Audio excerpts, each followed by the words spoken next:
Hubungan internasional melibatkan interaksi antar negara dan aktor non-negara, seperti organisasi internasional, perusahaan multinasional, bahkan kelompok teroris. Globalisasi menciptakan peluang, seperti akses teknologi dan kerjasama ekonomi, namun juga menghadirkan tantangan, seperti kesenjangan ekonomi, perubahan iklim, dan konflik.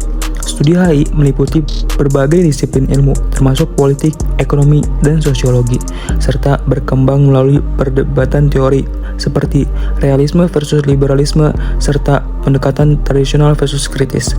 Teori-teori baru seperti feminisme, konstruktivisme, dan perspektif global south semakin memperkaya pemahaman kita tentang HI. Studi hubungan internasional menggunakan berbagai metodologi. Sementara metode behavioris lebih berkonsentrasi pada penelitian ilmiah dan pengukuran kuantitatif. Metode tradisionalis menggunakan filsafat, hukum, dan sejarah untuk mengkaji politik global. Selain itu, ada perbedaan antara teknik interpretatif yang memprioritaskan interpretasi subjektif hubungan internasional dan pendekatan positivis yang menggunakan metode ilmiah untuk mengkaji politik. Lebih jauh, kesenjangan kekuatan sistem global dikritik oleh postkolonialisme dan teori Marxis. 3 ide kunci harus dipahami sebelum mendalami teori HI: ontologi, metodologi, dan epistemologi. Meskipun sering diabaikan, ketiga konsep ini penting untuk menciptakan kerangka kerja konseptual untuk penelitian HI dan memiliki dampak besar pada cara kita memandang dan menilai dinamika global. Mencakup berbagai pendekatan untuk memahami dunia. Misalnya, empirisme menyatakan bahwa kebenaran hanya dapat ditemukan melalui pengamatan langsung menggunakan panca indera. Istilah metodologi dalam studi hubungan internasional mengacu pada cara penelitian dilakukan, baik menggunakan pendekatan kualitatif seperti studi kasus atau data kuantitatif seperti statistik.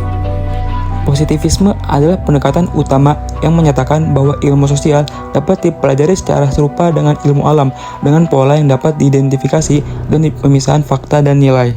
Pendekatan ini menekankan pentingnya bukti empiris melalui pemodelan kausal dan pengujian hipotesis, menjadikan dasar metode ilmiah yang berpusat pada observasi, pengujian, dan pengukuran.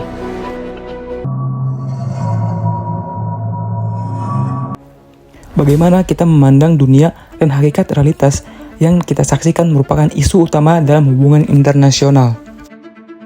Ontologi menyelidiki apakah struktur aktual, apakah itu bersifat ideasional, seperti nilai norma dan kepercayaan umum, atau material seperti kekuatan, ekonomi, dan militer yang mempengaruhi perilaku aktor dalam hubungan internasional. Apakah orang dan negara berperilaku secara logis atau dipengaruhi oleh lingkungan dan sistem sosial mereka adalah topik lain yang dibahas oleh ontologi. Pandangan ontologis yang berbeda memunculkan berbagai teori hubungan internasional. Kaum realis seperti Kenneth Walsh memiliki pandangan pesimistis tentang hakikat manusia yang diinformasikan oleh gagasan Hobbes, Machiavelli, dan Thucydides. Mereka melihat dunia sebagai tempat di mana pemerintah bersaing secara egois satu sama lain. Kaum liberal di sisi lain lebih optimis dan berpikir bahwa orang dapat kerjasama dengan asumsi bahwa ketidaksepakatan adalah hasil dari miskomunikasi atau kebijakan yang buruk. Sebaliknya, strukturalis ekonomi menganut gagasan bahwa terdapat banyak ketidakadilan dan eksploitasi di dunia, dan dialektikal materialisme merupakan perspektif umum Marxis. Perubahan tatanan dunia dan metode ilmiah untuk memahami interaksi internasional tercermin dalam perkembangan teori hubungan internasional. Dimulai dengan munculnya liberalisme utopis pada tahun-tahun setelah Perang Dunia I yang menyatakan bahwa organisasi internasional dan supremasi hukum dapat menghasilkan perdamaian abadi. Perspektif ini kemudian dikembangkan oleh realisme pasca Perang Dunia II yang menyatakan bahwa kepentingan nasional dan politik kekuasaan memiliki pengaruh yang besar pada politik internasional daripada idealisme. Behavioralisme yang menekankan metode ilmiah berdasarkan data aktual dalam studi hubungan internasional diterapkan pada pertengahan abad ke-20. Lebih jauh, realisasi nilai organisasi internasional dalam memfasilitasi kerjasama internasional, bahkan dalam sistem anarkis, menyebabkan munculnya neoliberalisme. Dengan fokus neorealisnya, Kenneth Waltz menekankan bagaimana perilaku negara secara signifikan dipengaruhi oleh struktur sistem internasional, khususnya dalam konfigurasi bipolar seperti Perang Dingin. Sementara itu, English School menggabungkan aspek liberalisme dan realisme sambil menekankan pentingnya lembaga dan norma dalam masyarakat negara. Tahap selanjutnya adalah munculnya ekonomi politik internasional yang menyajikan sudut pandang Marxis, merkantilis, dan ekonomi liberal sambil menganalisis hubungan antara politik dan sistem ekonomi global. Konstruktivisme sosial yang muncul pada tahun 1990-an menentang perspektif materialis dengan menyoroti pentingnya konsep identitas dan norma dalam mempengaruhi perilaku pemain global. Dengan memperiksa aspek-aspek kekuasaan, identitas, dan representasi dalam hubungan internasional, sejumlah sudut pandang pasca-positivis seperti pasca-strukturalisme, postkolonialisme, dan feminisme menawarkan kritik terhadap ide-ide konvensional. Sementara teori-teori modern seperti konstruktivisme dan pasca-positivisme memperluas pemahaman kita tentang kompleksitas politik global. Perdebatan antara realisme dan liberalisme tetap menjadi inti teori hubungan internasional yang secara umum telah bergeser dari pendekatan idealis ke pendekatan yang lebih empiris dan struktural.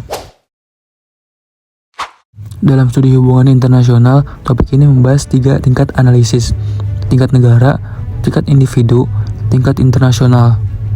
Dengan fokus pada peran individu dalam dinamika politik global dan dilema agen struktur, materi ini juga menghubungkan teori-teori hubungan internasional seperti konstruktivisme, liberalisme, dan neorealisme. Baik akademik maupun mahasiswa dapat memperoleh manfaat dari struktur konten yang bermanfaat, tetapi kualitasnya akan meningkat dengan dimasukkannya studi kasus dan lebih banyak detail tentang bagaimana berbagai tingkat analisis diintegrasikan dalam penelitian empiris. Peneliti dan praktisi dapat mengorganisasikan pemikiran mereka, menemukan tingkat studi yang relevan, serta menjelaskan dan meramalkan fenomena global dengan menggunakan teori sebagai lensa konseptual. Meskipun sifatnya abstrak, teori hubungan internasional bertindak sebagai penyaring untuk membantu memilah banjir data dan berkonsentrasi pada aspek terpenting hubungan internasional. Relevansi praktisnya berasal dari kapasitasnya untuk memberi saran kepada pembuat kebijakan tentang langkah-langkah yang dapat menghasilkan hasil yang diinginkan, seperti menurunkan kemungkinan konflik atau mendorong kolaborasi. Pertanyaan ontologis mendasar mengenai interaksi antara agensi dan struktur, konflik antara kendala struktural, dan kebebasan bertindak juga ditangani oleh teori. Mengutip Kenneth Waltz, Viotti dan KOP menekankan bahwa tidak ada yang lebih praktis daripada teori yang kuat dalam hal memahami dan menegosiasikan dinamika hubungan internasional yang terus berubah.